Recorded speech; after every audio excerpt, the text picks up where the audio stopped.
Ora, não tendes chegado ao fogo palpável e ardente, e à escuridão e às trevas, e à tempestade, e ao clangor da trombeta, e ao som de palavras tais que quantos o ouviram suplicaram que não se lhes falasse mais, pois já não suportavam o que lhes era ordenado. Até um animal, se tocar o monte, será apedrejado. Na verdade, de tal modo era horrível o espetáculo, que Moisés disse: sinto-me aterrado e trêmulo, mas tendes chegado ao Monte Sião e à cidade do Deus vivo, a Jerusalém celestial, e às incontáveis hostes de anjos e à universal assembleia, e igreja dos primogênitos arrolados no céu, e a Deus, o juiz de todos, e aos espíritos dos justos aperfeiçoados, e a Jesus, o mediador da nova aliança, e ao sangue da aspersão, que fala coisas superiores ao que fala o próprio Abel. Tendes cuidado, não recuseis ao que fala, pois se não escaparam aqueles que recusaram ouvir quem divinamente os advertia sobre a terra, muito menos nós, desviamos daquele que dos céus nos adverte. Aquele cuja voz abalou então a terra. Agora, porém, ele promete dizendo: ainda uma vez por todas farei abalar não só a terra, mas também o céu. Ora, esta palavra, ainda uma vez por todas, significa a remoção dessas coisas abaladas, como tinham sido feitas, para que as coisas que não são abaladas permaneçam.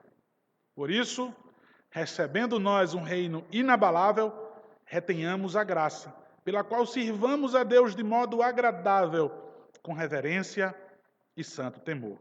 Porque o nosso Deus é fogo consumidor. Amém. Vamos orar, irmãos. Vamos orar em nome de Cristo Jesus, para que a palavra seja pregada em nossos corações. Deus maravilhoso, clamamos, Pai, confiando que o Senhor pode intervir em nossas vidas. Crendo, Deus, que o Senhor quer o melhor para as nossas vidas. Nós fizemos as orações de súplicas e de ações de graças, sabendo que o Senhor há de nos responder, há de nos socorrer, Pai. Temos confiança, Pai, plena confiança nisso. Mas, Deus, por uma coisa específica, Pai, pelo nosso alimento, não pelo pão, Deus, mas toda palavra que procede da Tua boca, Pai. É por esse alimento que nós pedimos ao Senhor. Temos em nós o pão vivo que desceu do céu. Nós suplicamos, Deus, ainda pela Sua palavra, que nos alimente, Pai, nos exorte. Precisamos ser fortalecidos, Pai, para alcançarmos cada vez mais estatura que glorifique o Teu santo nome. Amadurece, Pai, essa igreja, em nome de Jesus. Amadurece a igreja Castelo Forte, Pai. Homens e mulheres, jovens e crianças, idosos, cada vez mais piedosos, Pai. Salva pecadores, Pai. Aqueles que adentrarem nessa igreja, Pai, ouvirem a Tua palavra. Que seja convencido, Pai. Que seja convencido pela Tua palavra. Todos os segredos do seu coração sejam revelados, Deus. Que ele se renda a Ti, Pai. Salva pecadores para a Tua glória, em nome de Jesus. Amém. Irmãos, algumas vezes já aconteceu comigo de perder voos. Já perdi alguns voos. Eu não conheço outra pessoa que já perdeu mais do que eu. Já perdi voo por causa de um lanche no aeroporto. Eu vou lanchar e quando eu vi meu avião indo embora, eu não acredito que é meu avião. Eu já perdi voo porque alguém da casa em que eu estava hospedado confiou em mim. Eu digo, não, eu estou na sua cidade, eu estou no teu estado, eu estou sob tua responsabilidade, e tu me fala do horário. Foi você que comprou a minha passagem, que emitiu a passagem. E eu perdi voos de diversas maneiras possíveis. Teve voo que eu peguei na mesma hora, no mesmo dia, e teve voos que ficaram prometidos somente ter outro daqui a 9 dias. E foi problema sério para mim. Tive que voltar no aeroporto no outro dia, chegar mais cedo e tentar encontrar uma desistência. E graças a Deus as coisas sempre deram muito certo para mim. Outro problema que já aconteceu comigo é eu chegar dentro do voo e ter uma pessoa sentada na minha poltrona. Isso acontece muitas vezes no cinema, quando a cadeira também é numerada. Dificilmente acontece da agência te vender a cadeira para a mesma pessoa, né? Para duas pessoas ou mais pessoas. Acontece, mas é muito difícil. Geralmente é uma confusão da pessoa estar lendo errado no seu ticket. Vem a comissária ali, né? E aí termina a confusão dizendo, não, a senhora que está errada, o senhor que está errado, sua cadeira não é aqui. Já aconteceu comigo, eu nem procuro saber. Eu digo, por favor, onde é a sua cadeira? Lá atrás, é no corredor, não importa, eu quero viajar, eu quero chegar ao meu destino e eu também não crio caso. Irmãos, há uma preocupação aqui do apóstolo com o destino final das pessoas.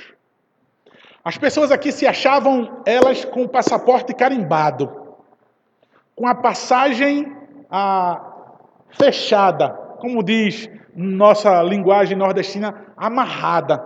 Já estava bem tranquila. As pessoas estavam achando que, por meios alternativos, elas iriam entrar no descanso do Senhor. O autor de Hebreus, olhando ali os seus irmãos naufragarem na fé, a apostasia para todo lado, de todas as formas, o autor de Hebreus precisava explicar a supremacia de Cristo, colocando ele como o sumo sacerdote, colocando ele como superior a tudo aquilo que eles, como alternativo, estavam buscando. Qual eram essas alternativas? Os irmãos já sabem. Uma conversa pragmática da época, pelo fato do cristianismo estar sendo proibido, não sabemos a localidade dos destinatários, talvez em Roma, eu prefiro acreditar que era em Roma. A religião judaica aceita, legal, mas professar o nome de Cristo, não. Então, ouvindo o pragmatismo, vamos aderir então à sombra. Irmãos, quando eu falo sobre sombra, eu me preocupo se de fato a igreja sabe o que é que eu estou dizendo.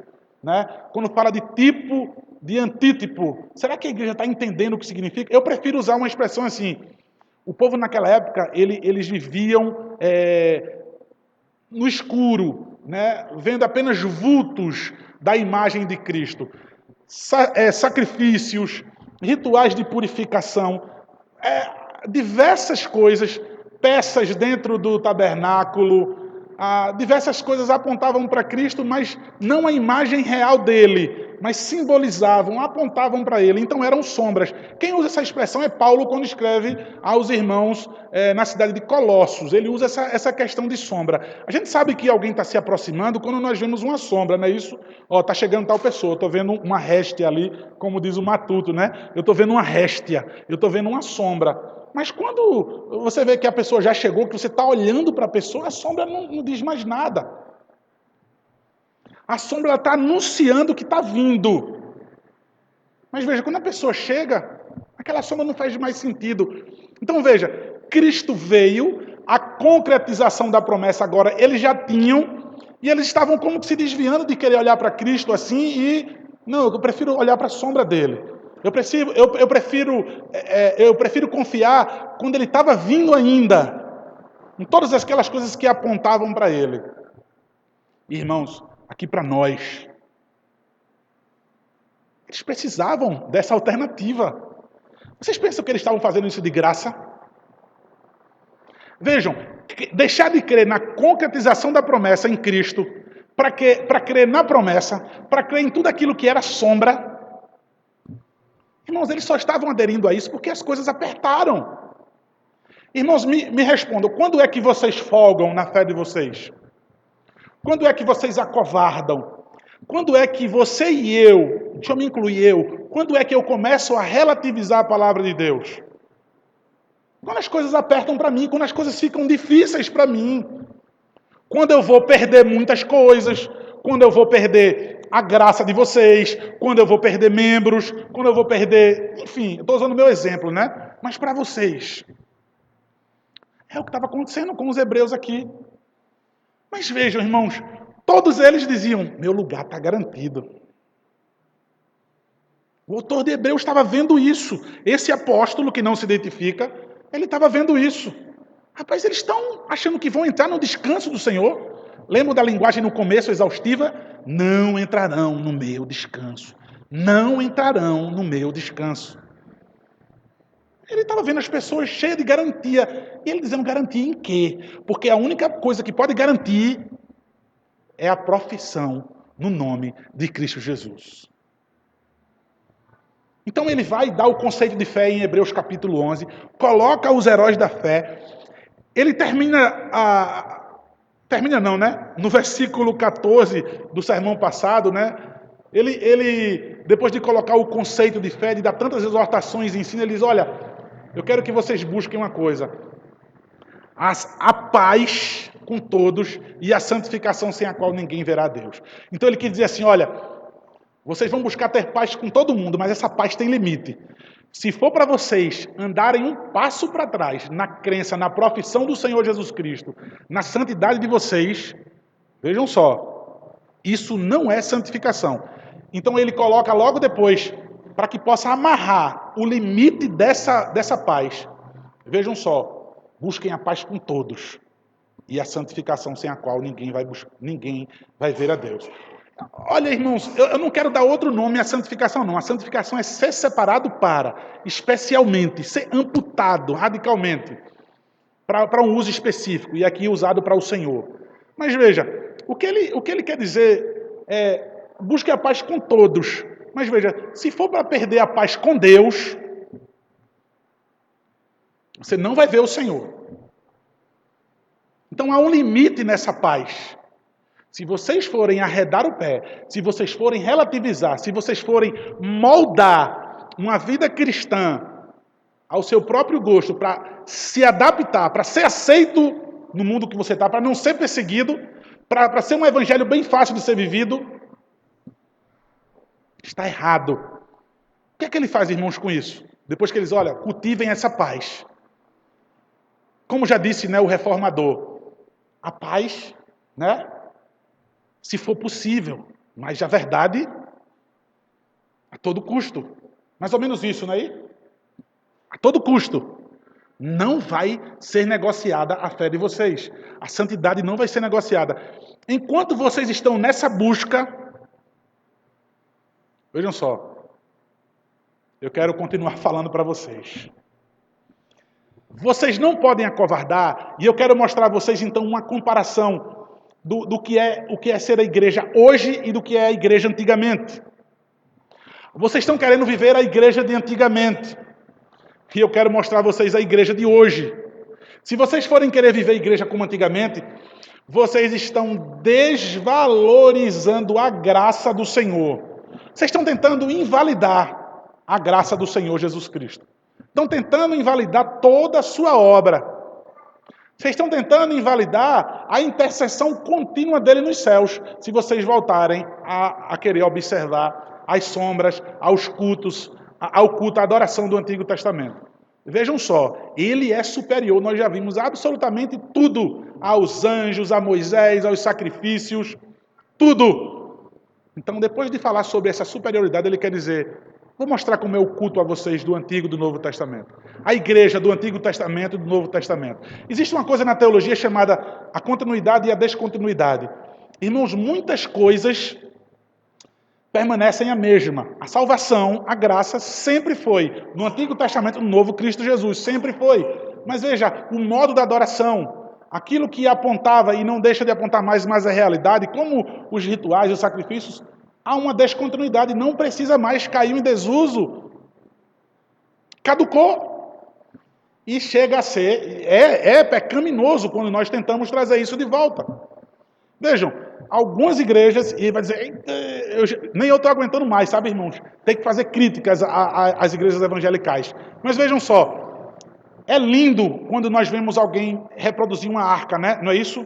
Alguns cultos as pessoas dizem assim, vai entrar a arca hoje é o culto que a arca vai entrar. E a arca entra, e tem algumas pessoas que tocam chofar, né? Pegam um chifre de carneiro, aqui em Maceió chama de berrante, no Nordeste, né? Aí eles pegam um chofar e tocam, e todo mundo cai de joelho no chão e adora. Irmãos, aquilo ali é profanação.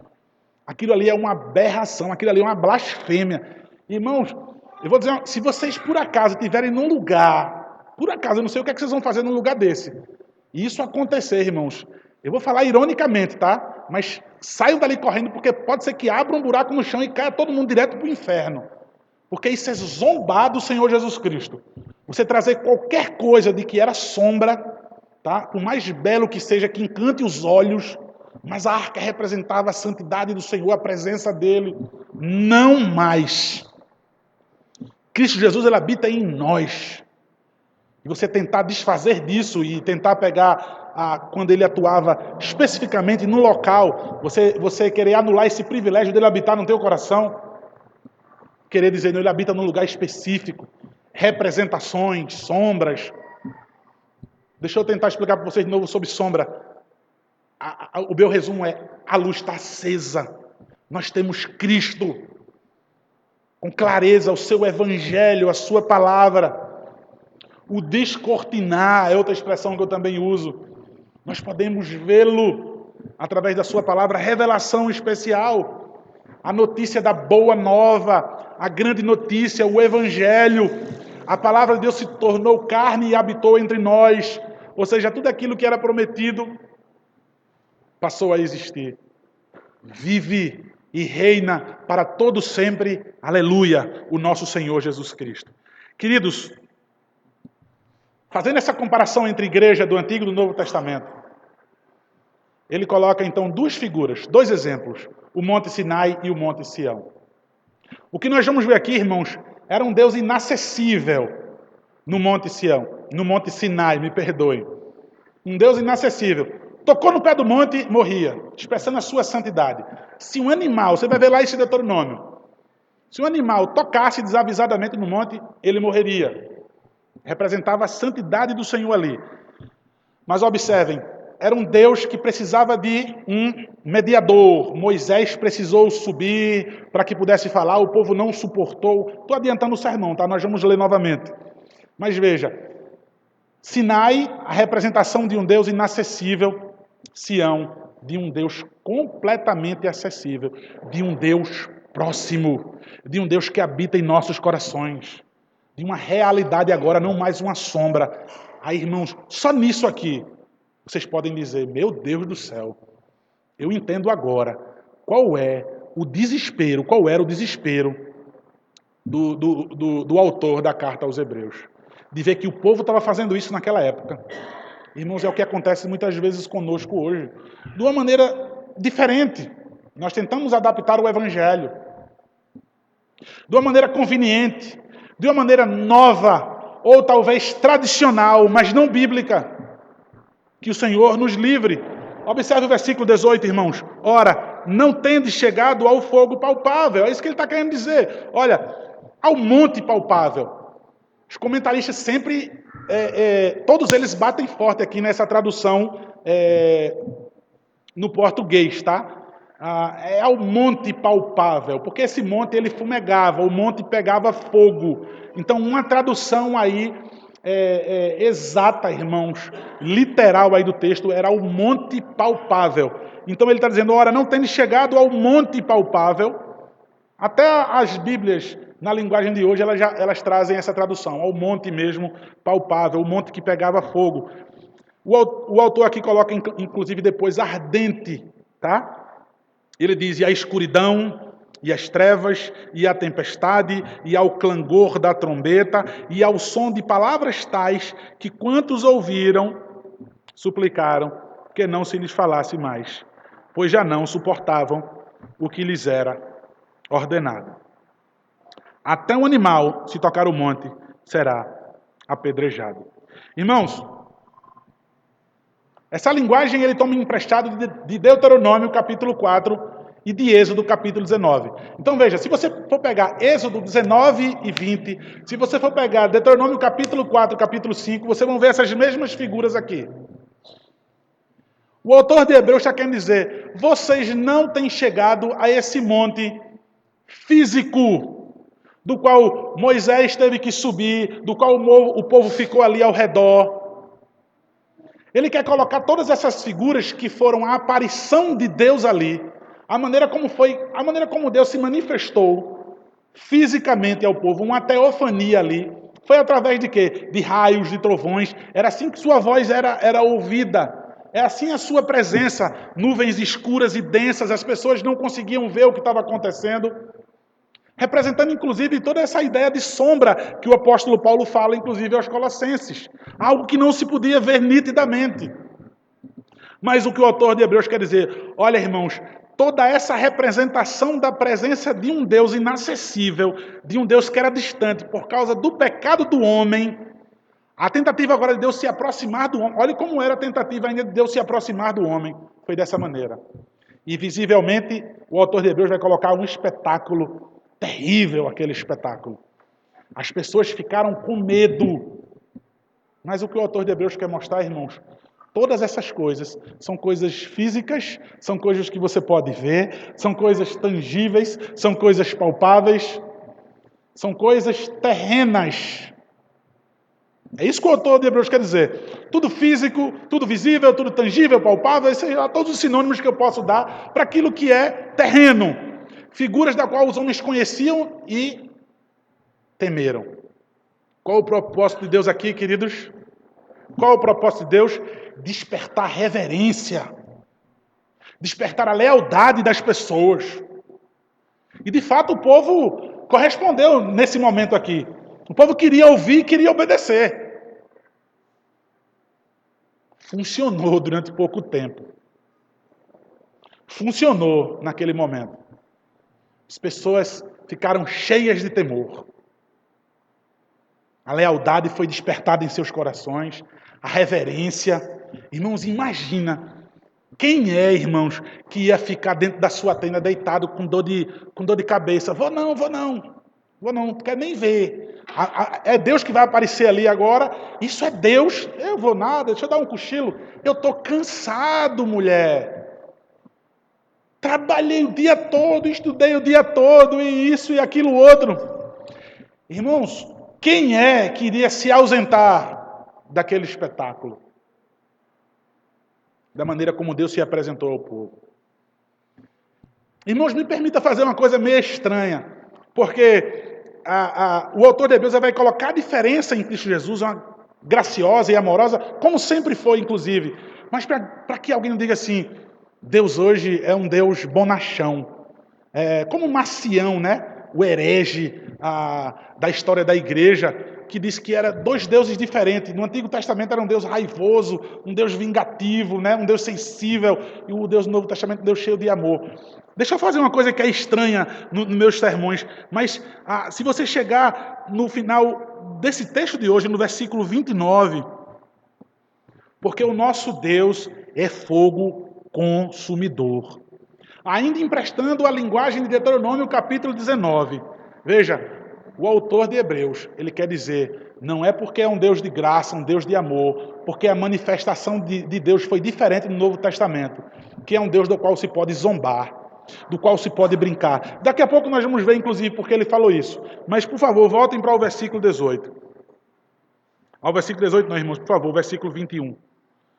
Na verdade, de tal modo, era horrível o espetáculo, que Moisés disse, sinto-me aterrado e trêmulo.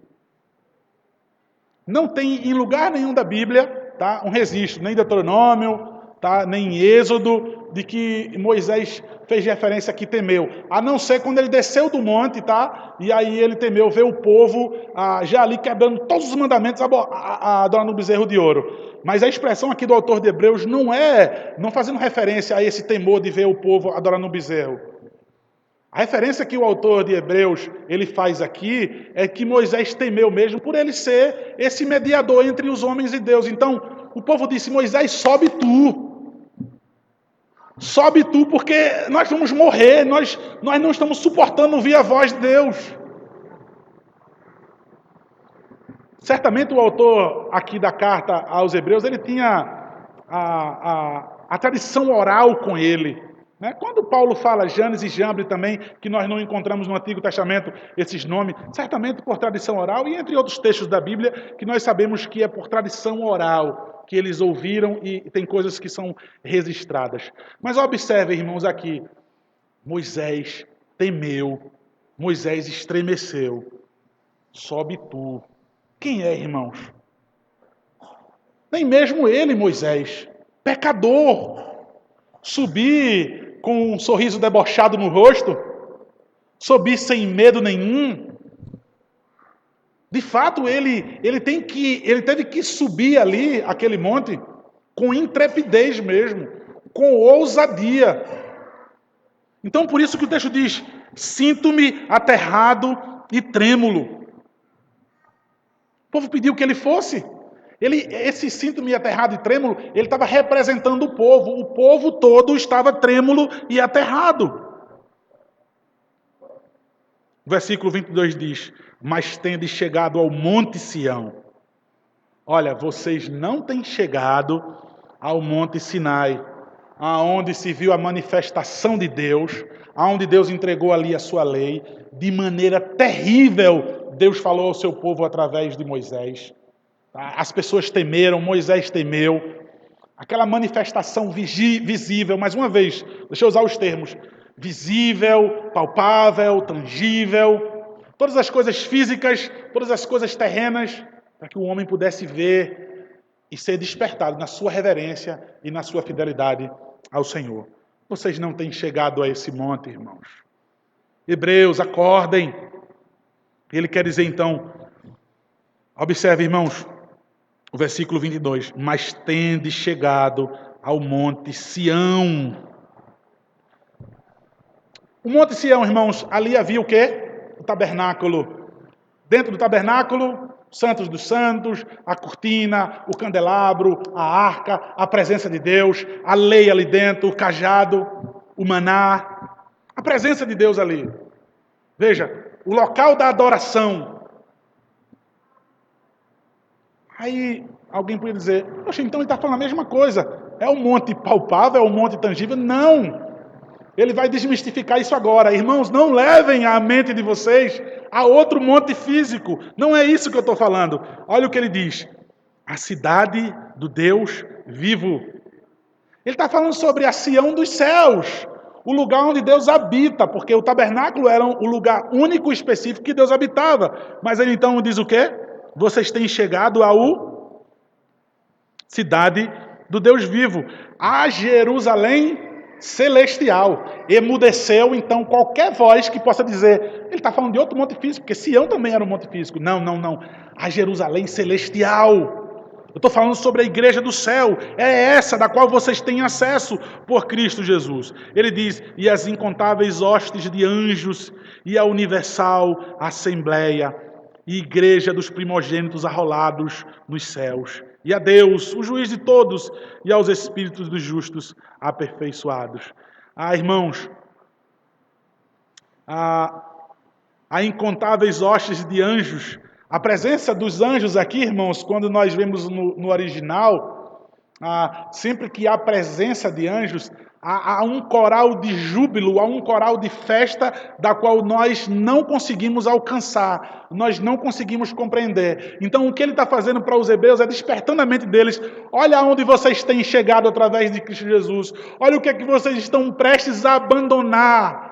Veja, vocês têm um lugar garantido no céu, você tem um passaporte em Cristo Jesus carimbado diretamente para o céu, onde vai haver um coro, onde vai haver uma festa da qual vocês não conhecem, juntamente com os anjos, onde a Assembleia Universal de Deus vai estar reunida. Outro dia, irmãos, eu estava conversando com os irmãos sobre os nomes das igrejas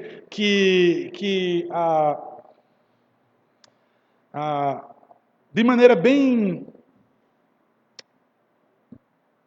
enfim, maliciosa é colocada, indutivamente para dar ideia de superioridade e enfim, conquistar, né, e aderir ali os ignorantes, os insensatos, enfim, aqueles que estão perdidos.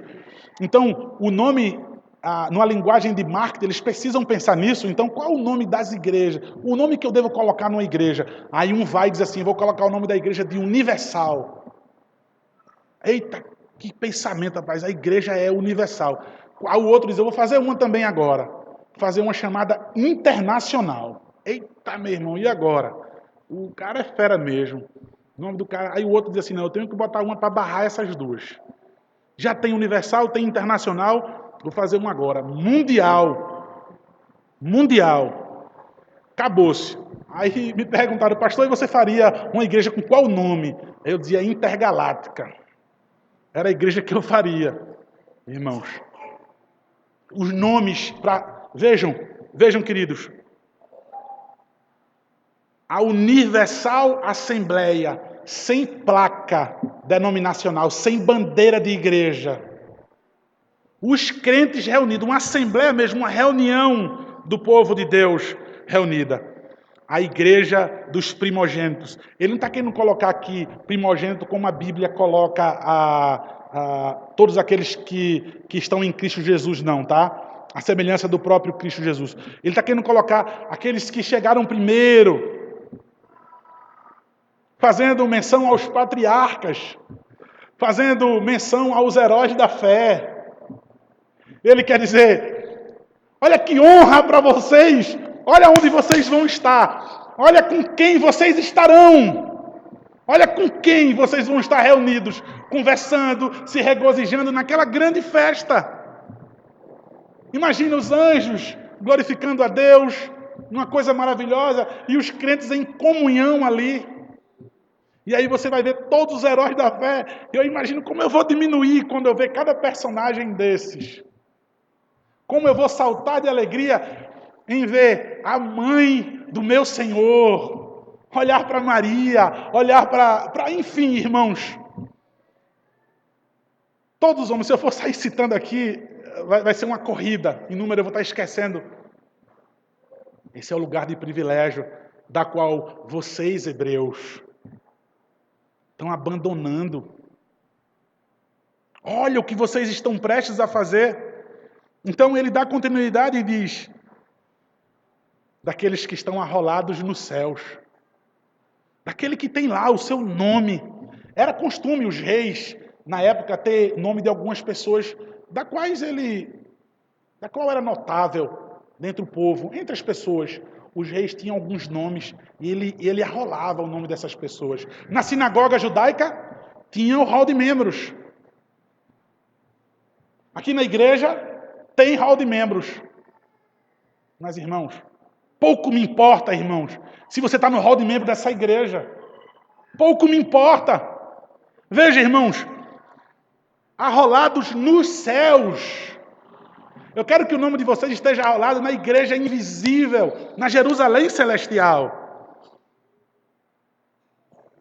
Então ele diz, a igreja dos primogênitos arrolados nos céus, vocês têm se chegado a Deus. Irmãos, quem vai estar nessa igreja? Anjos, né? A festa, os primogênitos, os patriarcas. Deus! Como isso é possível? Aquele Deus inacessível, aquele Deus tão distante, que precisava ir alguém falar porque a gente não consegue suportar. É tão interessante, irmãos, essa linguagem... suplicavam que não lhes falassem mais. O versículo 19 que nós lemos. Eles suplicaram palavras tais, versículo 19, ao som de palavras tais que quantos ouviram suplicaram que não lhes falassem mais.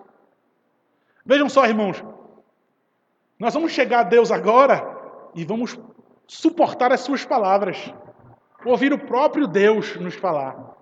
É interessante, irmãos, eles suplicarem para que Deus não falasse mais a eles. É interessante que nós lemos em 2 Timóteo, o apóstolo Paulo falando ao jovem Timóteo, nós lemos hoje de manhã na liturgia. Veja, como que eles não suportarão mais a sã doutrina, como que sentindo coceira no ouvido. Eles vão se cercar de mestres, né? Aqueles mestres que falam aquilo que eles gostam de ouvir, que fazem um culto agradável aos homens. Vocês vão seguir eles. Aquela coceira ali que fala a Timóteo, irmãos, que fala em 2 Timóteo, já disse aqui para a igreja, era uma coceirinha gostosa, aquela que você fica, eita, coceirinha boa. Era essa cosquinha mesmo no ouvido. É bom de ouvir esses falsos pastores. É bom ouvir esses falsos apóstolos. Aqui o povo não suportava. O povo não suportava. Ele quer dizer agora, vocês vão se chegar a Deus. Deus vai falar e vocês vão se deleitar em ouvir a voz de Deus. O juiz de todos. O mesmo Deus juiz do Antigo Testamento, aquele Deus do Sinai, o tempo todo ele não quer que os hebreus esqueçam, é o mesmo Deus. Ele quer o tempo todo fazer com que os hebreus não digam que há dois deuses. Um único Deus, juiz de todos, e aos espíritos dos justos aperfeiçoados. Irmãos, todos nós, quando deixarmos esse nosso corpo aqui, não teremos mais a enfermidade da carne. Qual é a enfermidade da carne? O pecado. Nós então deixaremos a enfermidade da carne. Nós não teremos mais pecados. Então nós seremos aperfeiçoados. Justos, porque pelo sacrifício de Cristo Jesus, ele atendeu à justiça de Deus. Justiça precisava ser feita, porque Deus havia dito na sua lei que se o homem pecar, ele vai morrer. E Deus não mente. Deus não se arrepende, ele não é homem. Justiça precisava ser feita. Então Cristo Jesus, eu vou no lugar da minha igreja. Eu vou no lugar da minha noiva. Justiça seja feita, condenação sobre mim, a tua ira sobre mim. Seja feita a tua vontade, Deus. Deus derramou a sua ira sobre o seu Filho, para que nós fôssemos tidos como justos, aperfeiçoados, arrolados nos céus. Ele diz, vocês vão se chegar a Jesus Cristo, aquele que tornou você justo. Irmãos, sabe o que eu fico imaginando? Quando tem um encontro, né, de teologia aqui, a gente vê os pregadores e a gente fica naquela alegria, naquela coisa. Muitas vezes não conhece nem a vida daquela pessoa em casa.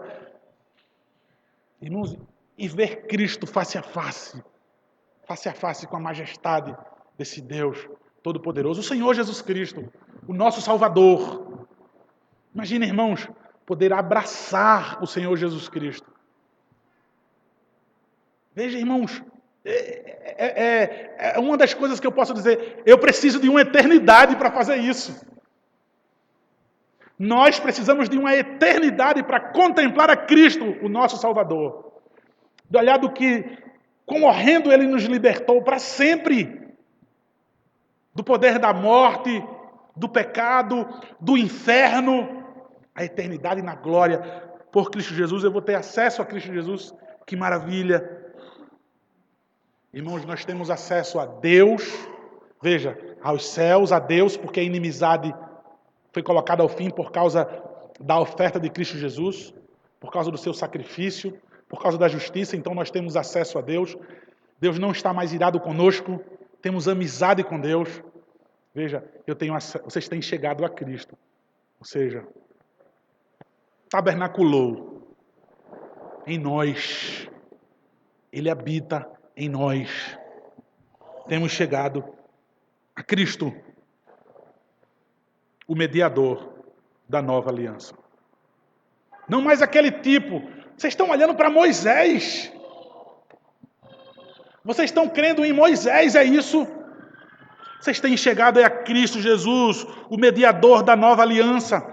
E ao sangue dele, o sangue que ele aspergiu, o sangue que justificou, que limpou vocês de todas as enfermidades, todo o pecado de vocês, daquilo que impedia que vocês chegassem a Deus, daquilo com que fazia com que Deus fosse distante, o sangue da aspersão, ele vai dizer que fala coisas superiores ao que fala o próprio Abel.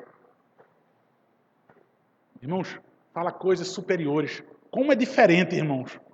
Olha, Gênesis capítulo 4, nós vamos ver que o sangue de Abel, ele clama por vingança. A injustiça que foi feita ali. Injustiça. O sangue dele clama por justiça, por vingança. O sangue da aspersão, ou seja, o sangue de Cristo, fala coisas diferentes, superiores, irmãos. Louvado seja Deus, superiores, louvado seja o nosso Deus.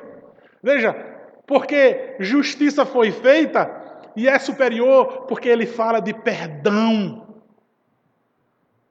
Porque ele fala de benevolência, porque fala de misericórdia. Bem diferente. Veja, o sangue de Abel clama por vingança.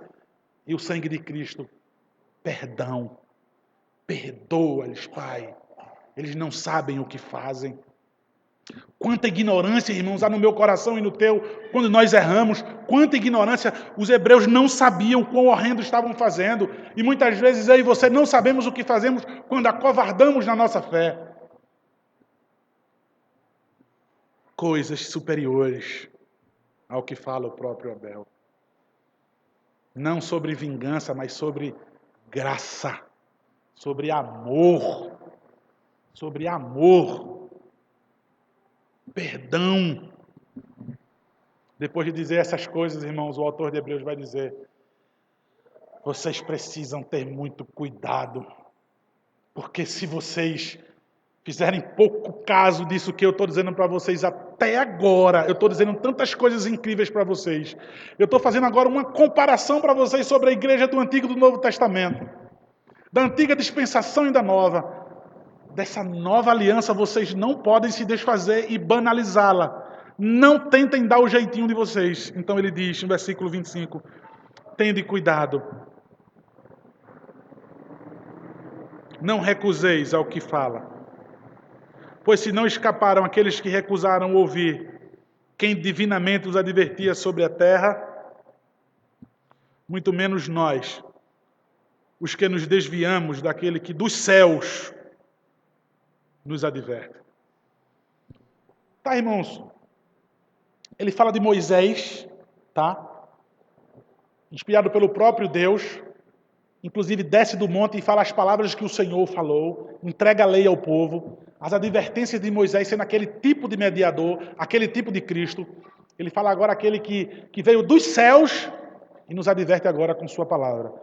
O verbo se fez carne. Irmãos, observem, se eles se recusaram a ouvir, quando não ouviram Moisés, e diz o texto, eles não escaparam.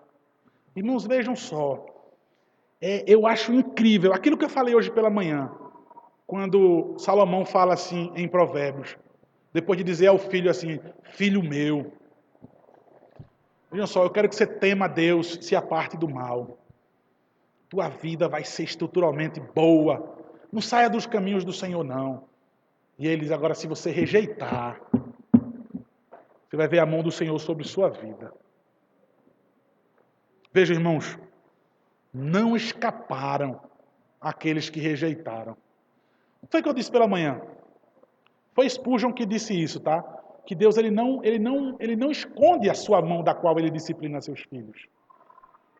Deus não, quem tem esse interesse é o pastor, rapaz. De não dizer coisas muito duras a vocês e vocês procurem ouvir coisas melhores em outro lugar. Quem faz isso sou eu. Quem negocia, quem faz politicagem sou eu. Quem acovarda sou eu. Mas Deus não faz isso. Vimos hoje em Provérbios, vou abençoar a tua vida, eu quero o teu bem. Mas se tu não quiser, vai sentir o peso da minha mão. A vara da disciplina de Deus. Aqui depois ele dizer, olha, o sangue da aspersão clama de maneira muito mais excelente, superior àquilo que fala o próprio Abel. Mas eu vou dizer a vocês, é amor, é graça, é perdão, benevolência, eternidade em sua presença graciosa. Mas se vocês recusarem, ou seja, há a mão graciosa que chama, que sustenta, que cuida, que acaricia, que protege, que preserva para sempre, mas há a mão também que espreme e que pesa, irmãos. Não escaparam aqueles que recusaram. Observe que ele falou isso logo depois que falou que o sangue de Cristo é superior ao de Abel, que não é de vingança, mas de amor, de perdão, como eu já falei, e não é desgosto repetir para mim. Mas ele volta a dizer, não escaparam aqueles que rejeitaram. Aqueles que disseram, não suporto ouvir. Divinamente, né? Instruído pelo próprio Deus. Ou seja, Deus dos dois jeitos. Ou Moisés ou Cristo, Deus do mesmo jeito. Aquele cuja voz abalou então a terra. Agora, porém, ele promete dizendo, e aí o autor de Hebreus pega Ageu, capítulo 2, toma emprestado e coloca aqui. Ageu, ele vai falar sobre, quando vai falar da vinda de Cristo, ele vai falar que ele vai abalar terra e céu. Então ele diz, aquele cuja voz abalou então a terra. Agora, porém, ele promete dizendo, ainda uma vez por todas, farei abalar não só a terra, mas também o céu. Lá no Sinai, o monte estremeceu. O terremoto ali, a terra se tremeu. Agora, na segunda vez, quando Cristo vier, na sua segunda vez agora, os céus irão tremer. Vai abalar a terra e vai abalar os céus. E ele diz, o versículo 27. Observe, irmãos, que em tudo ele está colocando a superioridade de Cristo. Ora, esta palavra, ainda uma vez por todas, significa a remoção das coisas abaladas. Quais são as coisas abaladas, irmãos? As coisas físicas, tangíveis, palpáveis, todas as coisas das sombras. Veja, desde o começo foi anunciado que essas coisas eram transferíveis, que essas coisas eram substituíveis. Então ele quer colocar todas essas coisas terrenas que serviram para que o povo pudesse reverenciar, adorar a Deus, temer a Deus, para que Deus pudesse apontar que o seu Messias viria. Todas as coisas são abaláveis, foram abaladas. Então vejam, ora, esta palavra, ainda uma vez por todas, significa a remoção dessas coisas abaladas, como tinham sido feitas, para que as coisas que não são abaladas permaneçam. A nossa fé em Cristo Jesus. Veja, sola fides, a suficiência da nossa fé em Cristo Jesus. Como é que eu faço para mim chegar a Cristo, a esse Cristo, a esse Deus, a essa Jerusalém celestial? Somente pela fé. Somente pela fé. Veja a majestade e a simplicidade ao mesmo tempo desse Sião da qual eu tô me achegando, do qual nós chegamos. As coisas abaladas, as coisas que se abalavam, se abalaram mesmo, caíram, para que a que não se abala permaneça. A minha fé em Cristo Jesus não se abala. Veja, Deus, Ele é fiel. Ele é fiel a Ele mesmo, irmãos. Ele é fiel à sua palavra. Quem se abala, quem acovarda, somos nós. Eu e você. A apostasia é culpa só minha. A minha ociosidade na piedade, a minha inatividade na fé, a minha inconstância, o meu humor espiritual, se eu posso dar nome a essas coisas. Eu gosto de dizer para doer mesmo em mim, a minha covardia.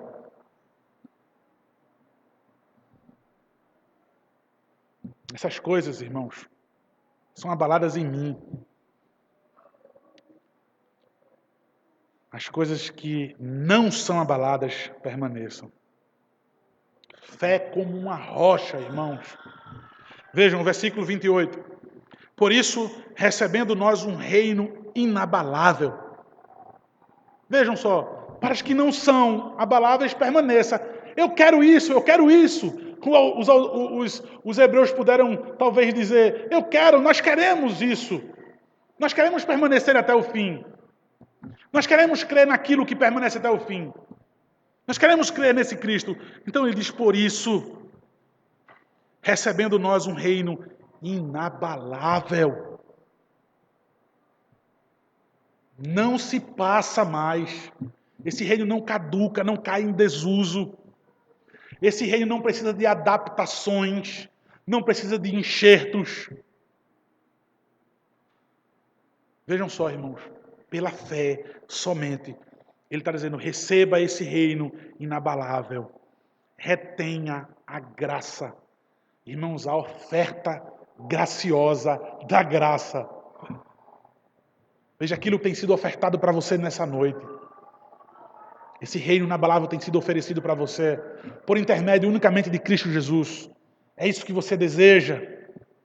Retenha essa graça. Diga assim, eu quero, meu Senhor. Recebo em minha vida como Senhor e como Salvador de minha vida para todo sempre. Custe o que custar, aconteça o que acontecer. Essa fé ela é inabalável. Esse reino ele é inabalável. Eu recebo, eu retenho essa graça. Ele diz então, algo que está muito ligado para aqueles que retêm a graça, irmãos. Para aqueles que absorvem, para aqueles que agora detêm a graça dada pelo Senhor Jesus Cristo. Os possuidores, os depósitos dessa graça. Ele vai dizer, irmãos, então, pela qual sirvamos a Deus. Pela qual sirvamos a Deus de modo agradável, com reverência e santo temor. Irmãos, servir a Deus. Veja, o culto é serviço. Ele está falando aqui sobre culto, irmãos. Ele está falando sobre a igreja do Antigo Testamento e do Novo, como é que as pessoas cultuavam a Deus através de todos aqueles utensílios no tabernáculo, na sinagoga.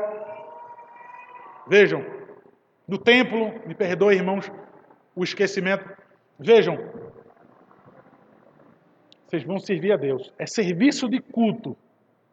Vocês vão servir a Deus agora. De uma maneira, esse agradável aí, irmãos, da maneira que o Senhor recebe, como o Senhor se agradou do sacrifício, como o Senhor se agradava da gordura quando era queimada e ele respirava e sentia aquele cheiro de gordura queimada.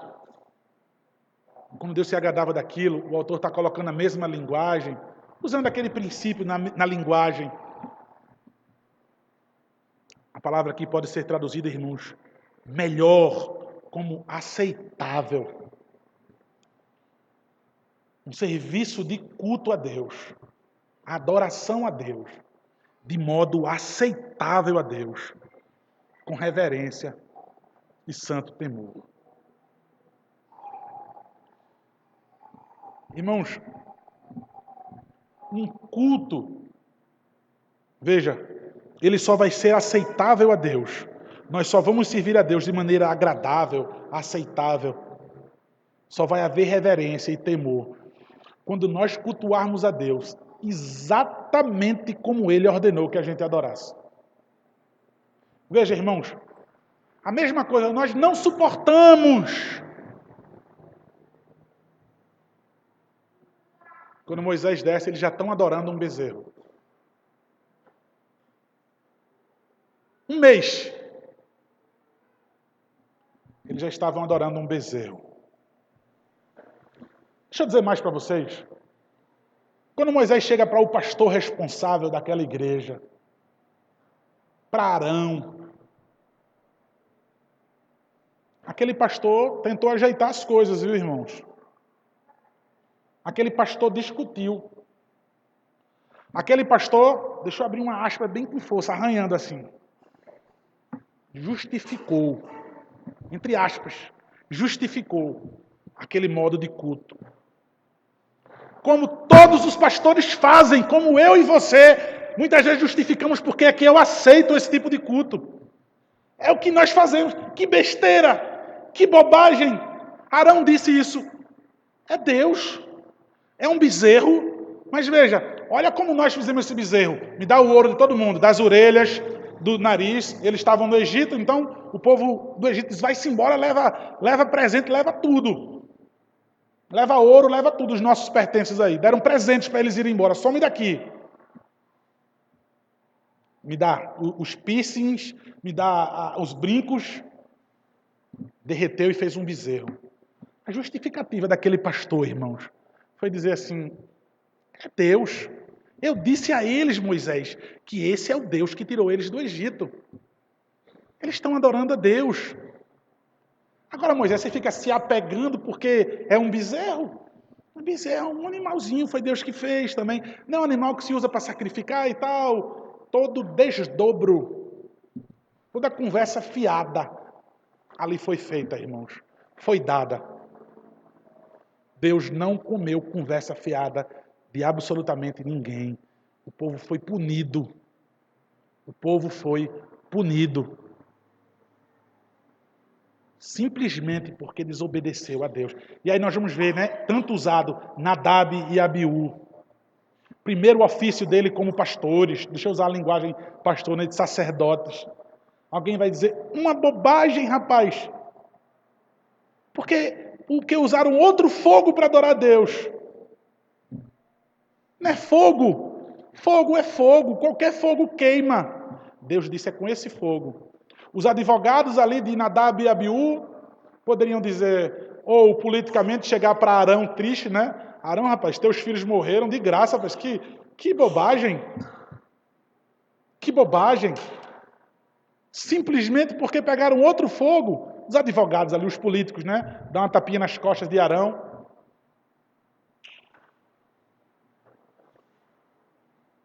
Deus não precisava dizer a eles, não usem outro fogo.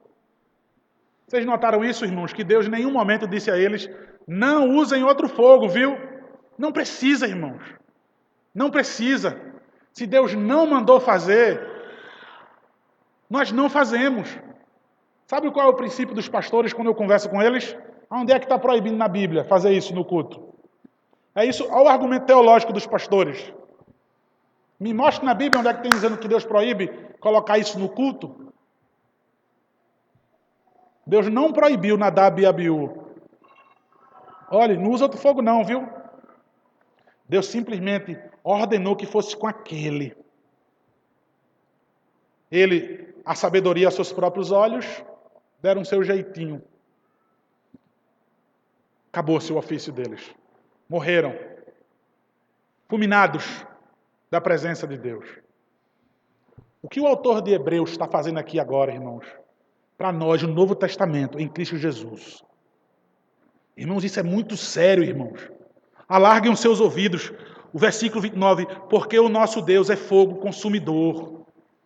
Quando ele fala sobre o culto, no Novo Testamento, ele está dizendo, porque o nosso Deus é um fogo devorador, é um fogo consumidor. Aí ele, para falar de culto hoje, ele falando sobre o culto hoje, ele pega a linguagem de Deuteronômio, para dizer, Deus é um Deus que é fogo consumidor. Ou seja, não ousem cultuar ao Senhor da maneira como vocês acham correto. Não ousem a oferecer fogo estranho hoje, achando que Deus hoje não vai se importar, porque vocês estão oferecendo fogo estranho. Irmãos, é tão simples, irmãos, adorar o Senhor para os evangélicos. É tão simples. Princípio regulador do culto, chamado de PRC, a sigla. Aí alguém fala, não, porque vocês adotam a PRC, o princípio regulador do culto. O que é isso? Princípio. Lá vem eles com esse negócio de teologia e de coisa difícil. Princípio regulador do culto nada mais é do que a própria Bíblia. O que é que tem no Novo Testamento falando como nós devemos adorar o Senhor? É daqui. Salmos, hinos, cânticos espirituais, amém. Vamos botar no culto. Orações, colocar no culto. Intercessões, culto. Súplicas e ações de graças, culto. Perdão de pecados, confissão de pecados, coloca no culto. Leitura da palavra, pregação da palavra, coloca no culto. Pastor, o que é que tu acha de colocar isso? Não tem, irmãos. Nós não temos em nenhum lugar das Escrituras. Aí, irmãos, eu não quero me referir só para quem dança na hora do culto. Isso quebra completamente a reverência ao Senhor. Não estão temendo a Deus. Mas não quero me dirigir somente a quem coloca dança, mas qualquer adorno, irmãos, mais belo que seja. É um Deus que não se deixa zombar e brincar. Veja, tudo aquilo, irmãos, que era tão difícil, o culto foi simplificado. Mas o Deus permanece o mesmo Deus zeloso. O mesmo Deus zeloso. Que nós, irmãos, então, em nome de Cristo Jesus, que Deus nos livre, a gente possa recusar ouvir a palavra do Senhor. Queridos, tendo ouvido essas coisas, irmãos, exortação aos hebreus. Tendo ouvido essas coisas, exortação a Castelo Forte. A mim, Exortação a mim, exortação a vocês. Irmãos, aonde eu cheguei, irmãos, por causa de Cristo Jesus, por intermédio de Cristo Jesus, pela suficiência de Cristo Jesus. Ele nos fala pela suficiência da sua palavra, pela qual nós ouvimos e fomos recebidos pela fé, imputada fé em nossos corações, a suficiência da fé, pela suficiência da graça, irmãos, do Senhor em nossas vidas. A suficiência de dar somente a Ele glória, somente a Deus toda a glória. Somente a Deus. Irmãos, por que se desviar disso, queridos? O autor quer dizer aos Hebreus, irmãos, sabe o que é que eu penso quando eu estou estudando Hebreus e quando eu estou pregando Hebreus? Eles já deviam ter sido convencidos de que estão errados, né? Mas, irmãos, quando eu penso na igreja, quando eu penso em mim e vocês, e como nós permanecemos duros em nossos corações, recusando, rejeitando essas coisas que Deus nos fala. Quando nós vemos apostasia, quando nós vemos os irmãos caírem, naufragarem na fé, eu entendo, irmãos, o coração dos hebreus. Entendo o perigo do meu coração e do seu coração. Irmãos, nos apeguemos cada vez mais a essas verdades ouvidas. A aproximação que vocês têm com o Deus Todo-Poderoso, a garantia, o lugar garantido, a residência garantida nos céus, na Jerusalém Celestial. Perdão dos nossos pecados. Veja, mais uma vez agora, ele fez referência à nossa vida aqui e à nossa vida nos céus. Veja, fazendo comparação entre Sião e Sinai, ele também faz uma comparação. Olha, já falei da garantia de vocês no céu, onde vocês têm chegado, do ainda não, mas já está garantido. Deixa eu falar com vocês, deixa eu finalizar falando com vocês sobre o culto de vocês. Não brinquem comigo. Me adorem de maneira que eu aceite, de maneira que me seja agradável. E a maneira eu prescrevi pela minha palavra. Queridos, não rejeitemos a palavra do Senhor. Que o Senhor tenha misericórdia de nossas vidas, que o Senhor continue nos abençoando, que o Senhor, em graça, continue nos encorajando pela sua palavra, para que a gente retenha essa graça da qual nos foi otorgada. Amém? Deus nos abençoe.